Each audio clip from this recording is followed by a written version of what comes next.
ರಾಜ್ಯದಲ್ಲಿ ಬರ ಪರಿಹಾರ ವಿಳಂಬ, ಇದಕ್ಕೆ ಸಂಬಂಧಪಟ್ಟಂತೆ ಬ್ರೇಕಿಂಗ್ ಬರ್ತಾ ಇದೆ, ನೋಡ್ಕೊಂಡು ಬರೋಣ.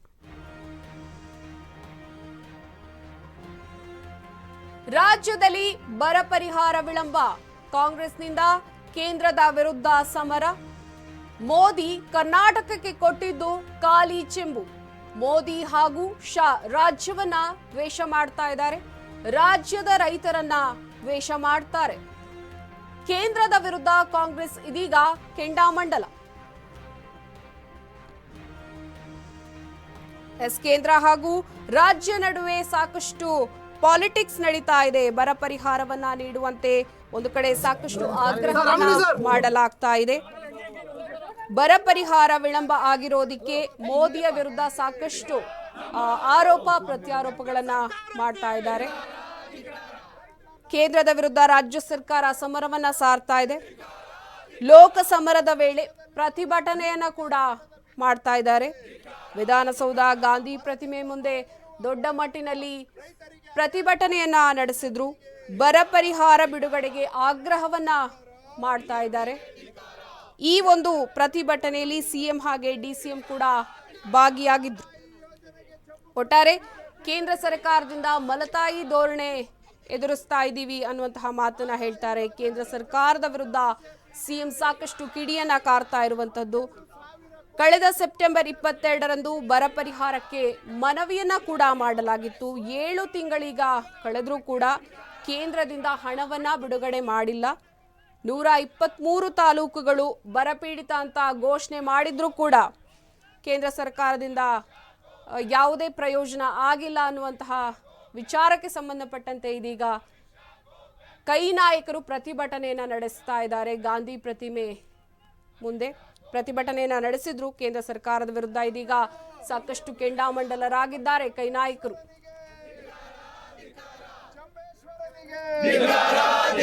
ಚಂಬು ಕೊಟ್ಟ ಮೋದಿಗೆ, ಚಂಬು ಬಿಜೆಪಿಗೆ, ಚಂಬು ಬಿಜೆಪಿಗೆ, ಕರ್ನಾಟಕ ಸರ್.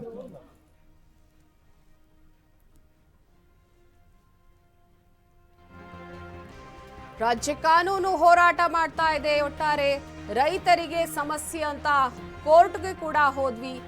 ಕೇಂದ್ರ ಸರ್ಕಾರದ ವಿರುದ್ಧ ಹೋರಾಟಕ್ಕೆ ಜಯ ಸಿಕ್ಕಿದೆ. ಕೇಂದ್ರದ ವಿರುದ್ಧ ಸಚಿವ ಕೃಷ್ಣ ಬೈರೇಗೌಡ ಕಿಡಿಯನ್ನ ಕಾರ್ತಾ ಇದ್ದಾರೆ. ಅಮಿತ್ ಶಾ ರಾಜ್ಯಕ್ಕೆ ಬರ್ತಾ ಇದ್ದಾರೆ. ರಾಜ್ಯದ ಹಣವನ್ನ ಬಿಡುಗಡೆ ಮಾಡಿ ರಾಜ್ಯಕ್ಕೆ ಬರುವಂತೆ ಮಾಡಿ ಅಂತ ಹೇಳ್ತಾ ಇದ್ದಾರೆ. ಕೇಂದ್ರ ಹಾಗೂ ರಾಜ್ಯದ ನಡುವೆ ಬರ ಪಾಲಿಟಿಕ್ಸ್ ಬಹಳ ಜೋರಾಗಿ ನಡೀತಾ ಇದೆ. ಒಬ್ಬರ ಮೇಲೆ ಒಬ್ಬರು ಆರೋಪ ಪ್ರತ್ಯಾರೋಪವನ್ನ ಮಾಡ್ತಾ ಇರುವಂತಹದ್ದು. ಬರ ಪರಿಹಾರವನ್ನ ಬಿಡುಗಡೆ ಮಾಡುವಂತೆ ಸುಪ್ರೀಂ ಕೋರ್ಟ್ಗೆ ಕೂಡ ಮನವಿಯನ್ನ ಮಾಡಲಾಗಿದೆ. ಹಾಗೇನೆ ಕೇಂದ್ರಕ್ಕೆ ಸುಪ್ರೀಂ ಕೋರ್ಟ್ನಿಂದ ಸೂಚನೆ ಕೂಡ ಹೋಗಿರುವಂತಹದ್ದು. ಕೇಂದ್ರದ ವಿರುದ್ಧ ರಾಜ್ಯ ಸರ್ಕಾರ ಸಮರವನ್ನ ಸಾರಿದೆ. ಕೇಂದ್ರ ಸರ್ಕಾರದ ವಿರುದ್ಧ ಹೋರಾಟಕ್ಕೆ ಇಳಿದಿದೆ. ಕೈ ನಾಯಕರು ಹೋರಾಟವನ್ನ ಮಾಡ್ತಾ ಇದ್ದಾರೆ. ಇದರ ಜೊತೆಗೆ ಈಗ ಕೇಂದ್ರದ ವಿರುದ್ಧ ಸಚಿವ ಕೃಷ್ಣ ಬೈರೇಗೌಡ ಕಿಡಿಕಾರ್ತಾ ಇದ್ದಾರೆ. ಈ ಒಂದು ಸಂದರ್ಭದಲ್ಲಿ ಅಮಿತ್ ಶಾ ರಾಜ್ಯಕ್ಕೆ ಬರ್ತಾ ಇದ್ದಾರೆ. ರಾಜ್ಯದ ಹಣವನ್ನ ಬಿಡುಗಡೆ ಮಾಡಿ ರಾಜ್ಯಕ್ಕೆ ಬರುವಂತೆ ಮಾಡಿ ಅಂತ ಪ್ರತಿಭಟನೆಯನ್ನ ನಡೆಸ್ತಾ ಇದ್ದಾರೆ.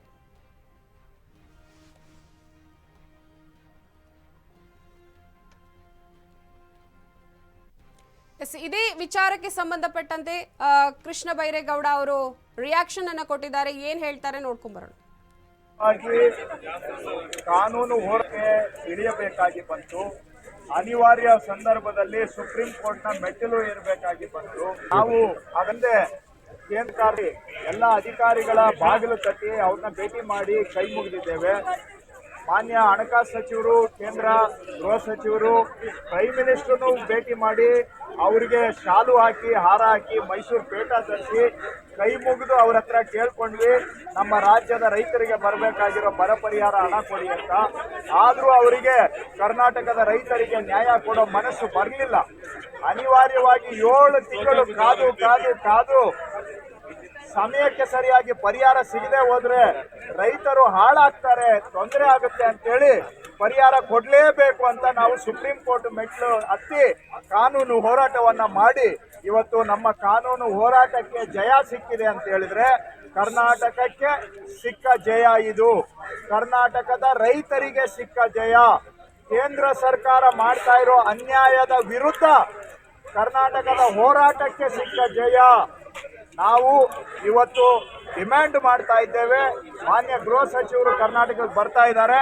ಸ್ವಾಮಿ, ನಮಗೆ ಬರಬೇಕಾಗಿರೋ 18,172 ಕೋಟಿ ಬಿಡುಗಡೆ ಮಾಡಿ ಕರ್ನಾಟಕದಲ್ಲಿ ವೋಟ್ ಕೇಳಿ.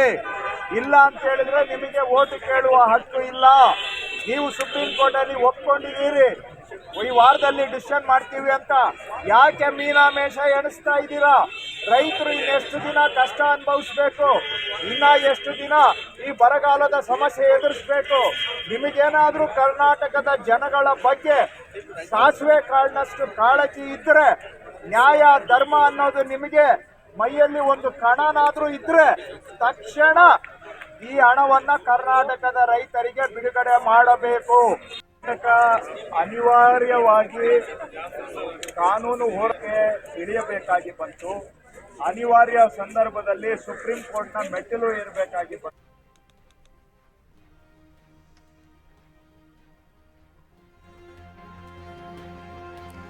ರೈತರಿಗೆ ಕೇಂದ್ರ ಸರ್ಕಾರದಿಂದ ಅನ್ಯಾಯ ಆಗ್ತಾ ಇದೆ, ಹಾಗಾಗಿ ನಾವು ಪ್ರತಿಭಟನೆಯನ್ನ ಮಾಡ್ತಾ ಇದ್ದೇವೆ. ರಾಜ್ಯ ಕಾಂಗ್ರೆಸ್ ಉಸ್ತುವಾರಿ ಸುರ್ಜೇವಾಲಾ ಈ ಒಂದು ಹೇಳಿಕೆಯನ್ನ ಕೊಟ್ಟಿದ್ದಾರೆ. 18,000 ಕೋಟಿ ಬರ ಪರಿಹಾರ ಹಣವನ್ನ ಕೇಳಿದ್ದೆವು.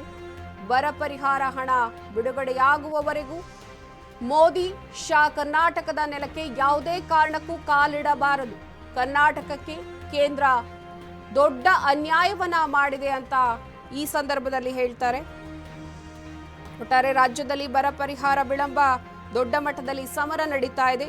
ಒಂದು ಕಡೆ ಚುನಾವಣೆಯ ಕಾವು ಜೋರಾಗಿದ್ರೆ, ರಾಜ್ಯದಲ್ಲಿ ಬರ ಪರಿಹಾರವನ್ನ ವಿಳಂಬ ಆಗಿರೋದಕ್ಕೆ ಕಾಂಗ್ರೆಸ್ನಿಂದ ಕೇಂದ್ರದ ವಿರುದ್ಧ ದೊಡ್ಡ ಮಟ್ಟದಲ್ಲಿ ಸಮರ ಕೂಡ ನಡೀತಾ ಇದೆ. ಮೋದಿ ಕರ್ನಾಟಕಕ್ಕೆ ಕೊಟ್ಟಿದ್ದು ಖಾಲಿ ಚೊಂಬು.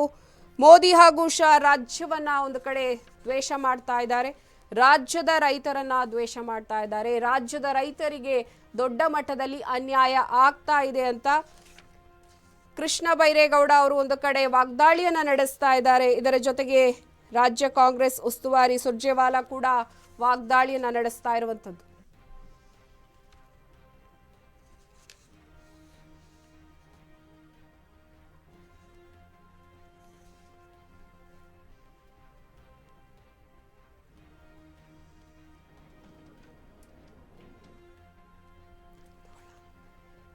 ಇದಕ್ಕೆ ಸಂಬಂಧಪಟ್ಟಂತೆ ಹೆಚ್ಚಿನ ಅಪ್ಡೇಟ್ಸ್ ಅನ್ನ ಕೊಡೋದಿಕ್ಕೆ ನಮ್ಮ ಜೊತೆಗೆ ಡೆಸ್ಕ್ ಲೈವ್ ನಿಂದ ನೇರ ಸಂಪರ್ಕದಲ್ಲಿದ್ದಾರೆ ರವಿ ಕಡೂರ್. ಎಸ್ ರವಿ, ರಾಜ್ಯದಲ್ಲಿ ಬರ ಪರಿಹಾರ ವಿಳಂಬ ಆಗಿರೋದಿಕ್ಕೆ ಇದೀಗ ಕಾಂಗ್ರೆಸ್ನಿಂದ ಕೇಂದ್ರದ ವಿರುದ್ಧ ದೊಡ್ಡ ಮಟ್ಟದಲ್ಲಿ ಒಂದು ಸಮರವನ್ನ ಸಾರ್ತಾ ಇದ್ದಾರೆ. ಏನಿದೆ ಒಂದು ಅಪ್ಡೇಟ್ಸ್? ಎಸ್ ಪಲ್ಲವಿ, ಈಗಾಗಲೇ ನೋಡ್ತಾ ಇದ್ದೀವಿ, ಲೋಕಸಭಾ ಚುನಾವಣಾ ಕಾವು ಈಗಾಗಲೇ ರಾಜ್ಯಾದ್ಯಂತ ಜೋರಾಗ್ತಾ ಇದೆ. ಇನ್ನೂ ಅತಿ ಹೆಚ್ಚು ಸ್ಥಾನಗಳನ್ನು ಗೆಲ್ಲಲೇಬೇಕು ಅಂತ ಈಗಾಗಲೇ ಕಾಂಗ್ರೆಸ್ ಆಗಿರ್ಬೋದು ಮತ್ತು BJP ಆಗಿರ್ಬೋದು ಪೈಪೋಟಿಯನ್ನು ಶುರು ಮಾಡಿ ನೋಡ್ತಾ ಇದ್ದೀವಿ. ಅದಕ್ಕೆ ಸಂಬಂಧಪಟ್ಟಂತೆ ಪ್ರಮುಖವಾಗಿ ಕೇಂದ್ರ ಸರ್ಕಾರದಿಂದ ರಾಜ್ಯಕ್ಕೆ ಶೂನ್ಯ. ಯಾಕಂತ ಹೇಳಿದ್ರೆ ಯಾವುದೇ ಕೊಡುಗೆ ಕೂಡ ಕೇಂದ್ರ ಸರ್ಕಾರ ರಾಜ್ಯಕ್ಕೆ ಕೊಟ್ಟಿಲ್ಲ. 25 ಸಂಸದರನ್ನು ಆಯ್ಕೆ ಮಾಡಿ ಕಳಿಸಿರುವಂಥದ್ದು ಕರ್ನಾಟಕದಿಂದ BJP ವತಿಯಿಂದ. ಆದರೆ ಇಲ್ಲಿ BJP ಅವರು ಕರ್ನಾಟಕಕ್ಕೆ ಅನ್ಯಾಯ ಮಾಡ್ತಾ ಇದ್ದಾರೆ ಅನ್ನೋ ಮಾತುಗಳನ್ನು ಕೂಡ ಕಾಂಗ್ರೆಸ್ನ ನಾಯಕರು ಹೇಳ್ತಾ ಇದ್ರು. ಅದಕ್ಕೆ ಸಂಬಂಧಪಟ್ಟಂತೆ ಬರ ಪರಿಹಾರ ವಿಚಾರಕ್ಕೆ ಸಾಕಷ್ಟು ಸದ್ದನ್ನು ಕೂಡ ಮಾಡ್ತಾ ಇದೆ. ಬರ ಪರಿಹಾರ ಈಗಾಗಲೇ ಪ್ರತಿಭಟನೆ ಕೂಡ ಮುಂದಾಗಿರುವಂಥದ್ದು ಕಾಂಗ್ರೆಸ್. ಯಾಕಂತ ಹೇಳಿದ್ರೆ ಅಕ್ಟೋಬರ್ ತಿಂಗಳಲ್ಲಿ ಬರ ಅಧ್ಯಯನ ತಂಡ ರಾಜ್ಯಕ್ಕೆ ಬಂದಾಗುತ್ತೆ. ರಾಜ್ಯಕ್ಕೆ ಬಂದೋದಂತಹ 1 ತಿಂಗಳೊಳಗೆ ವರದಿಯನ್ನು ಸಲ್ಲಿಕೆ ಮಾಡಬೇಕು ಮತ್ತು ಹಣವನ್ನು ಬಿಡುಗಡೆ ಮಾಡಬೇಕಾಗುತ್ತೆ. ಆದರೆ ಇಲ್ಲಿ ಹಣವನ್ನು ಬಿಡುಗಡೆ ಮಾಡಿಲ್ಲ ಕೇಂದ್ರ ಸರ್ಕಾರ. ನಿನ್ನೆ ಸುಪ್ರೀಂ ಕೋರ್ಟ್ ಅಂಗಳಕ್ಕೂ ಕೂಡ ಇದು ತಲುಪಿತ್ತು. ಈಗಾಗಲೇ ವಾದವನ್ನು ಕೂಡ ಮಂಡನೆ ಮಾಡಿದ್ರು ಮತ್ತು ಕೇಂದ್ರ ಸರ್ಕಾರ ಆಗಿರ್ಬೋದು ಮತ್ತು ಸುಪ್ರೀಂ ಕೋರ್ಟ್ ಈಗಾಗಲೇ ಆದೇಶವನ್ನು ಕೂಡ ಕೊಟ್ಟಿರುವಂಥದ್ದು, ನಾವು ಬಿಡುಗಡೆ ಮಾಡ್ತೀವಿ. ಈಗಾಗಲೇ ಚುನಾವಣಾ ಆಯೋಗಕ್ಕೂ ಕೂಡ ಒಂದು ಮನವಿಯನ್ನ ಮಾಡಿರುವಂಥದ್ದು ನೋಡ್ತಾ ಇದ್ದೀವಿ. ಆ ಹಿನ್ನೆಲೆ ಅವರು ಕೂಡ ಒಪ್ಪಿಗೆಯನ್ನ ಕೊಟ್ಟಿರುವಂಥದ್ದು. ಆ ಹಿನ್ನೆಲೆಯಲ್ಲೇ ಇನ್ನ ಕೆಲವೇ ದಿನಗಳಲ್ಲಿ ನಾವು ಬರ ಪರಿಹಾರದ ನಿಧಿಯನ್ನ ಬಿಡುಗಡೆ ಮಾಡ್ತೀವಿ ಅಂತ ಕೇಂದ್ರ ಸರ್ಕಾರ ಕೂಡ ಹೇಳಿದೆ. ಇನ್ನು ಬರ ಅಧ್ಯಯನ ತಂಡ ಕೂಡ ಈಗಾಗಲೇ ಬಂದು ಹೋಗಿರುವಂಥದ್ದು ನೋಡ್ತಾ ಇದ್ದೀವಿ. ಆದ್ರೆ ಬಂದು ಹೋದ ನಂತರ ಏನಾಗಿದೆ ಅನ್ನೋದು ಯಾರಿಗೂ ಕೂಡ ಗೊತ್ತಿರಲಿಲ್ಲ. ಈಗಾಗಲೇ ರಾಜ್ಯದಲ್ಲಿ ಬರಗಾಲ ಕೂಡ ತಾಂಡವ ಆಡ್ತಾ ಇದೆ. ರೈತರು ಸಂಕಷ್ಟದಲ್ಲಿದ್ದಾರೆ. ಅವರಿಗೆ ಬರ ಪರಿಹಾರವನ್ನ ಕೊಡಬೇಕು ಅಂತ ರಾಜ್ಯ ಸರ್ಕಾರ ಮನವಿಯನ್ನು ಕೂಡ ಮಾಡಿತ್ತು. ಆದ್ರೆ ಇದು ಎಲ್ಲ ಒಂದು ಕಡೆ ಕೇಂದ್ರ ಸರ್ಕಾರ ಕೂಡ ಆರೋಪವನ್ನ ಮಾಡ್ತಾ ಇತ್ತು ರಾಜ್ಯ ಸರ್ಕಾರದ ಮೇಲೆ. ಯಾಕಂತ ಹೇಳಿದ್ರೆ ಇವರು ವರದಿಯನ್ನು ಕೊಡೋದಕ್ಕೆ ಲೇಟ್ ಮಾಡಿದ್ರು ಅನ್ನೋ ಮಾತನ್ನು ಕೂಡ ಹೇಳ್ತಾ ಇತ್ತು. ಅದಕ್ಕೆ ಸಂಬಂಧಪಟ್ಟಂತೆ ರಾಜ್ಯ ನಾಯಕರು ಈಗಾಗಲೇ BJPಯ ರಾಜ್ಯ ನಾಯಕರಾಗಿರ್ಬೋದು ಕಾಂಗ್ರೆಸ್ನ ರಾಜ್ಯ ನಾಯಕರು ಇಬ್ಬರು ಕೂಡ ವಾಗ್ದಾಳಿಯನ್ನು ಕೂಡ ನಡೆಸಿದ್ರು. ಅವ್ರ ಮೇಲೆ ಇವ್ರು ಹೇಳೋದು, ಇವ್ರ ಮೇಲೆ ಅವ್ರು ಹೇಳೋದು, ಅದೇ ರೀತಿ ಮಾಡ್ತಾ ಬರ್ತಾ ಇದ್ರು. ಇದಕ್ಕೆ ಅಂತಿಮವಾಗಿ ನಿನ್ನೆ ಕೂಡ ತೆರೆ ಬಿದ್ದಿರುವಂತದ್ದು ನೋಡ್ತಾ ಇದ್ವಿ. ಬರ ಪರಿಹಾರವನ್ನ ರಾಜ್ಯಕ್ಕೆ ಕೊಡಲೇಬೇಕು ಅಂತ ಈಗಾಗಲೇ ಸುಪ್ರೀಂ ಕೋರ್ಟ್ ಕೂಡ ಹೇಳಿರುವಂತದ್ದು ನೋಡ್ತಾ ಇದ್ವಿ. ಚುನಾವಣಾ ಆಯೋಗ ಕೂಡ ಇದಕ್ಕೆ ಗ್ರೀನ್ ಸಿಗ್ನಲ್ ಕೊಟ್ಟಿದೆ ಅಂತ ಮಾತುಗಳು ಕೂಡ ಕೇಳಿ ಬರ್ತಾ ಇದೆ. ಇನ್ನು ಒಂದು ಕಡೆ ರಾಜ್ಯದಲ್ಲಿ ಚುನಾವಣಾ ಕಾವು ಕೂಡ ಜೋರಾಗ್ತಿರೋದ್ರಿಂದ ವಾದ ಪ್ರತಿವಾದ ಪ್ರತಿಭಟನೆ ಕೂಡ ಆಗ್ತಾ ಇರುವಂತದ್ದು. ಯಾಕೆ ಹಾಗಿದ್ರೆ ರೈತರಿಗೆ ಈಗ ಅನ್ಯಾಯ ಆಗ್ತಾ ಇದೆ ಅಂತ ಯಾಕೆ ಈಗ ಎಚ್ಚೆತ್ಕೊಂಡ್ರು? ಚುನಾವಣೆಯ ಒಂದು ಸಂದರ್ಭದಲ್ಲಿ ಎಚ್ಚರ ಆಯ್ತಾ ಹೇಗೆ? ಇಲ್ಲ, ಈಗಾಗಲೇ ನೋಡ್ತಾ ಇದ್ದೀವಿ, ಜಾಹೀರಾತು ಫೈಟ್ ಕೂಡ ನಡೀತಾ ಇದೆ. ಬಿಜೆಪಿ ವತಿಯಿಂದ ಆಗಿರ್ಬೋದು, ಕಾಂಗ್ರೆಸ್ನ ವತಿಯಿಂದ ಆಗಿರ್ಬೋದು. ಯಾಕಂತ ಹೇಳಿದ್ರೆ ಕೇಂದ್ರ ಸರ್ಕಾರದಿಂದ ಕರ್ನಾಟಕಕ್ಕೆ ಶೂನ್ಯ. ಈಗಾಗಲೇ ಮೋದಿ ಅವರು ಕರ್ನಾಟಕಕ್ಕೆ ಚೊಂಬನ್ನ ಕೊಟ್ಟಿದ್ದಾರೆ ಅಷ್ಟೇ, ಅಷ್ಟು ಬಿಟ್ಟರೆ ಇನ್ನೇನು ಕೊಟ್ಟಿಲ್ಲ, ಖಾಲಿ ಚೊಂಬನ್ನ ಕೊಟ್ಟಿದ್ದಾರೆ ಅಂತ ಒಂದು ರೀತಿ ವಾಗ್ದಾಳಿಯನ್ನು ಕೂಡ ನಡೆಸ್ತಾ ಇರುವಂಥದ್ದು. ಯಾಕಂತ ಹೇಳಿದ್ರೆ ಕೇಂದ್ರ ಸರ್ಕಾರ ಏನಿದೆ ರಾಜ್ಯಕ್ಕೆ ಈಗಾಗಲೇ ಮಲತಾಯಿ ಧೋರಣೆಯನ್ನ ಅನುಸರಿಸ್ತಾ ಇದೆ. ಕರ್ನಾಟಕಕ್ಕೆ ಕೊಡುಗೆ ಶೂನ್ಯ ಅಂತ ಈಗಾಗಲೇ ಅವಾಗಿಂದನೂ ಕೂಡ, ಇದು ಚುನಾವಣೆಯ ಸಂದರ್ಭದಲ್ಲಿ ಮಾತ್ರ ಅಲ್ಲ, ಇನ್ನ 2-3 ಯಾವಾಗ ಇಲ್ಲಿ ಅಧಿಕಾರಕ್ಕೆ ಬರುತ್ತೆ ಕಾಂಗ್ರೆಸ್ ಸರ್ಕಾರ, ಅಂದಿನಿಂದಲೂ ಕೂಡ ಈ ಘೋಷಣೆ ಕೂಡ ಬರ್ತಾ ಇರುವಂಥದ್ದು. ಯಾವಾಗ 2023ರ ವಿಧಾನಸಭಾ ಚುನಾವಣೆಯಲ್ಲಿ ಕಾಂಗ್ರೆಸ್ ಗ್ಯಾರಂಟಿ ಮೂಲಕ ಗೆದ್ದು ಬರುತ್ತೆ, ಇಲ್ಲಿ ಸಿಎಂ ಸಿದ್ದರಾಮಯ್ಯ ಆಯ್ಕೆ ಆಗ್ತಾರೆ ಮುಖ್ಯಮಂತ್ರಿಯಾಗಿ. ಆದ್ರೆ ಇಲ್ಲಿ ಪ್ರಮುಖ ಪಾತ್ರವನ್ನ ವಹಿಸಿದ್ದ ಅಂತ ಹೇಳಿದ್ರೆ ಇಲ್ಲಿ ರಾಜ್ಯದ ರೈತರಿಗೆ ಅನ್ಯಾಯ ಆಗ್ತಾ ಇದೆ, ಕರ್ನಾಟಕಕ್ಕೆ ಕೇಂದ್ರ ಸರ್ಕಾರದಿಂದ ಅನ್ಯಾಯ ಆಗ್ತಾ ಇದೆ. ಕಳೆದ 5 ವರ್ಷಗಳಿಂದ ಕೇಂದ್ರ ಸರ್ಕಾರ ಕರ್ನಾಟಕಕ್ಕೆ ಏನೂ ಕೂಡ ಕೊಡುಗೆಯನ್ನು ಕೊಟ್ಟಿಲ್ಲ ಅಂತ ಈಗಾಗಲೇ ವಾಗ್ದಾಳಿಯನ್ನು ಕೂಡ ನಡೆಸ್ತಾ ಇರುವಂತದ್ದು ನೋಡ್ತಾ ಇದ್ದೀವಿ. ಮುಂದಿನ ಹೋರಾಟ ಹಾಗಿದ್ರೆ ಯಾವ ರೀತಿಯಾಗಿ ಇರಬಹುದು? ಯಾಕೆಂದ್ರೆ ಕೇಂದ್ರಕ್ಕೆ ಒಂದು ಸೂಚನೆ ಬಂದಿರುವಂತದ್ದು ಸುಪ್ರೀಂ ಕೋರ್ಟ್ನ ಒಂದು ಆರ್ಡರ್ ಆಗಿದೆ ಈಗ. ಹಾಗಾಗಿ ಈ ಒಂದು ಸಂದರ್ಭದಲ್ಲಿ ಬರ ಪರಿಹಾರ ಆಗುವಂತಹ ಸಾಧ್ಯತೆ ಇದೆಯಾ ಹೇಗೆ? ಎಸ್ ಪಲ್ಲವಿ, ಈಗಾಗಲೇ ನೋಡ್ತಾ ಇದ್ದೀವಿ, ನಿನ್ನೆ ಕೂಡ ಕೋರ್ಟ್ನಲ್ಲಿ ಒಂದು ಸೂಚನೆ ಕೂಡ ಸಿಕ್ಕಿರುವಂಥದ್ದು, ಬರ ಪರಿಹಾರವನ್ನ ಬಿಡುಗಡೆ ಮಾಡಿ ಅಂತ ಈಗಾಗಲೇ ಕೇಂದ್ರ ಸರ್ಕಾರಕ್ಕೂ ಕೂಡ ಹೇಳಿಕೆ ಕೊಟ್ಟಿದೆ. ಆದರೆ ಇಲ್ಲಿ ಕೇಂದ್ರ ಸರ್ಕಾರ ಕೂಡ ಇದನ್ನ ಪರಿಗಣಿಸಿ ಈಗಾಗಲೇ ನಾವು ಕೂಡ ಮಾತನಾಡ್ತೀವಿ ಚುನಾವಣಾ ಆಯೋಗದ ಜೊತೆ ಅಂತ ಹೇಳಿತ್ತು. ಅದೇ ರೀತಿ ಈಗಾಗಲೇ ಮಾತನಾಡಿರುವಂಥದ್ದು. ಇನ್ನ ಕೆಲವೇ ದಿನಗಳಲ್ಲಿ, ಇನ್ನ 1 ತಿಂಗಳ ಒಳಗೆ ಏನಾದರೂ ರಾಜ್ಯಕ್ಕೆ ಬರ ಪರಿಹಾರ ಬಿಡುಗಡೆ ಆಗುವ ಸಾಧ್ಯತೆ ಕೂಡ ಹೆಚ್ಚಾಗಿರುವಂಥದ್ದು. ಯಾಕಂತ ಹೇಳಿದ್ರೆ ಈಗಾಗಲೇ ಮಳೆ ಕೂಡ ಆಗ್ತಾ ಇಲ್ಲ, ರಾಜ್ಯದಲ್ಲಿ ಬರಗಾಲ ಕೂಡ ತಾಂಡವ ಆಡ್ತಾ ಇದೆ, ಕುಡಿಯಲು ಕೂಡ ನೀರು ಸಿಗ್ತಾ ಇಲ್ಲ. ಅದೇ ರೀತಿ ಬೆಳೆಯನ್ನ ಬೆಳೆಯೋಕೆ ಕಷ್ಟ ಆಗ್ತಾ ಇದೆ ರೈತರಿಗೆ. ಎಲ್ಲ ಒಂದು ಕಡೆ ಹಣವನ್ನ ಬಿಡುಗಡೆ ಮಾಡಿದ್ರೆ ರೈತರಿಗೆ ಅನುಕೂಲ ಆಗುತ್ತೆ ಅನ್ನೋ ದೃಷ್ಟಿಯಲ್ಲಿ ಈಗಾಗಲೇ ಮಾಹಿತಿಯನ್ನು ಕೂಡ ಹಂಚಿಕೊಂಡಿದ್ದಾರೆ. ರಾಜ್ಯ ಕಾಂಗ್ರೆಸ್ ಉಸ್ತುವಾರಿ ಸುರ್ಜೇವಾಲಾ ಅವರು ಕೂಡ ಹೇಳಿಕೆಯನ್ನ ಕೊಡ್ತಾರೆ, ರೈತರಿಗೆ ದೊಡ್ಡ ಮಟ್ಟದಲ್ಲಿ ಅನ್ಯಾಯ ಆಗಿದೆ ಅಂತ. ಹಾಗೇನೆ ಕೃಷ್ಣ ಬೈರೇಗೌಡ ಅವರು ಕೂಡ ಒಂದು ವಾಗ್ದಾಳಿಯನ್ನ ನಡೆಸ್ತಾರೆ. ಯಾಕೆ ಇಷ್ಟು ಲೇಟ್ ಆಗಿ ಹಾಗಿದ್ರೆ ಈ ವಾಗ್ದಾಳಿಯನ್ನ ನಡೆಸಿದ್ರು? ಇದಕ್ಕಿಂತ ಮುಂಚೆ ಇವರೆಲ್ಲ ಎಲ್ಲಿದ್ರು ಅನ್ನೋಂಥ ಪ್ರಶ್ನೆ ಉದ್ಭವ ಆಗುತ್ತೋ ಇಲ್ವೋ? ಎಸ್, ಈಗಾಗಲೇ ಚುನಾವಣೆ ಈಗಾಗಲೇ ಕಾವೇರ್ತಾ ಇದೆ, ಚುನಾವಣೆ ರಂಗು ಪಡಿತಾ ಇದೆ. ಯಾಕಂತ ಹೇಳಿದ್ರೆ ಲೋಕಸಭಾ ಚುನಾವಣೆಯಲ್ಲಿ ಕನಿಷ್ಠ 28 ಕ್ಷೇತ್ರಗಳಲ್ಲಿ ಕನಿಷ್ಠ 25ರಿಂದ 27 ಸ್ಥಾನಗಳನ್ನ ಗೆಲ್ಲೇಬೇಕು ಅನ್ನೋ ಒಂದು ಹಠಕ್ಕೆ ಬಿದ್ದಂತೆ ಕಾಂಗ್ರೆಸ್ ಕಾಣ್ತಾ ಇರುವಂತದ್ದು. ಅದೇ ರೀತಿ ಬಿಜೆಪಿ ವಿರುದ್ಧ ನೇರ ವಾಗ್ದಾಳಿಯನ್ನು ಕೂಡ ನಡೆಸ್ತಾ ಇರೋದು ನೋಡ್ತಾ ಇದ್ದೀವಿ. ಇನ್ನು ಪ್ರಮುಖವಾಗಿ ಜಾಹೀರಾತು ಪ್ರಕಟಣೆ ಕೂಡ ಮಾಡ್ತಾ ಇರುವಂತದ್ದು ನೋಡ್ತಾ ಇದ್ದೀವಿ. ಕಳೆದ 1 ವಾರದಿಂದ ಜಾಹೀರಾತು ಪ್ರಕಟಣೆ ಆಗ್ತಾ ಇದೆ. ಇನ್ನು ಪ್ರಮುಖವಾಗಿ ಇದಕ್ಕೆ ತಿರುಗೇಟನ್ನ ಕೊಡ್ತಾ ಇದೆ ಬಿಜೆಪಿ. ಆದ್ರೆ ಇದು ಎಲ್ಲೋ ಒಂದು ಕಡೆ ರಾಜ್ಯದ ರೈತರ ಹಿತವನ್ನ ಕಾಪಾಡೋದಕ್ಕೆ ನಾವು ಮುಂದಾಗಿದ್ದೀವಿ ಅಂತ ಕಾಂಗ್ರೆಸ್ ತೋರಿಸ್ಕೊಡ್ತಾ ಇದೆ. ಆದ್ರೆ ಇದು ಎಲ್ಲ ಒಂದು ಕಡೆ ಯಾವ ರೀತಿ ಪರಿಣಾಮ ಬೀರುತ್ತೆ? ಇನ್ನು ಚುನಾವಣೆ ಕೂಡ ಇನ್ನೇನು 26ಕ್ಕೆ ಮೊದಲನೇ ಹಂತದ ಚುನಾವಣೆ ಕೂಡ ಆಗ್ತಾ ಇರುವಂತದ್ದು ನೋಡ್ತಾ ಇದ್ದೀವಿ. ಆ ಹಿನ್ನೆಲೆಯಲ್ಲೇ ಏನು 18 ಕ್ಷೇತ್ರಗಳಿಗೆ ಚುನಾವಣೆ ಆಗುತ್ತೆ, ಎಲ್ಲೋ ಒಂದು ಕಡೆ ಮತದಾರರನ್ನ ಸೆಳೆಯಲು ಒಂದು ಪ್ರಮುಖ ಪಾತ್ರವನ್ನ ವಹಿಸುತ್ತಾ ಕಾಂಗ್ರೆಸ್ ಅಂತ ನೋಡ್ಬೇಕಾಗತ್ತೆ. ಓಕೆ, ಧನ್ಯವಾದ ನಿಮ್ಮೆಲ್ಲ ಅಪ್ಡೇಟ್ಸ್ಗಾಗಿ. ರೈತರಿಗೆ ಕೇಂದ್ರ ಸರ್ಕಾರದಿಂದ ಅನ್ಯಾಯ ಆಗ್ತಾ ಇದೆ, ಹಾಗಾಗಿ ನಾವು ಈ ವಿಚಾರಕ್ಕೆ ಸಂಬಂಧಪಟ್ಟಂತೆ ಪ್ರತಿಭಟನೆಯನ್ನ ಮಾಡ್ತಾ ಇದ್ದೇವೆ. ರಾಜ್ಯ ಕಾಂಗ್ರೆಸ್ ಉಸ್ತುವಾರಿ ಸುರ್ಜೇವಾಲಾ ಈ ಒಂದು ಹೇಳಿಕೆಯನ್ನ ಕೊಟ್ಟಿದ್ದಾರೆ. ರೈತರಿಗೆ ಅನ್ಯಾಯ ಮಾಡಿರುವ ಬಿಜೆಪಿಗೆ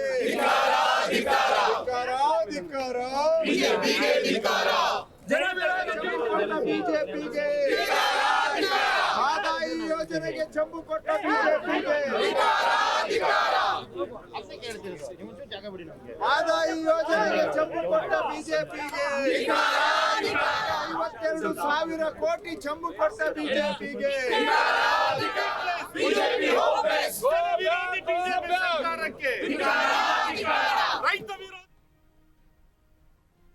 ಇದೀಗ ಬ್ರೇಕ್ನ ನಂತರ ಮತ್ತಷ್ಟು ಅಪ್ಡೇಟ್.